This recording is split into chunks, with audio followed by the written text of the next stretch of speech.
మీరు అల్లిపోవడం ఏంటి?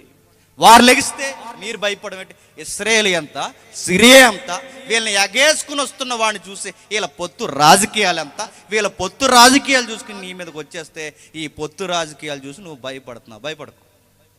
నీకు విషయం చెప్తున్నాను, నీ వెనకాల భద్రము సుమి, నెమ్మలించు, నేనున్నా.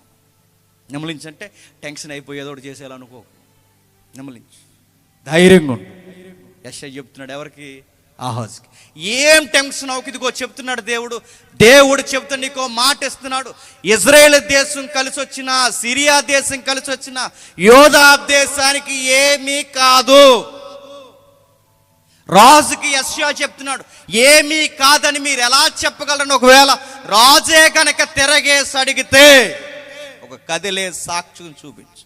ఆ కదిలే సాక్ష్యం ఏంటో తెలుసా? పత్రము కాదు, ఆ కదిలే సాక్ష్యం రాసిన రాతపత్రిక కాదు, ఆ కదిలే సాక్ష్యం శిలాపలకం కాదు, ఆ కదిలే సాక్ష్యం ఏది కాదు. ఆ కదిలే సాక్ష్యం యెషయా.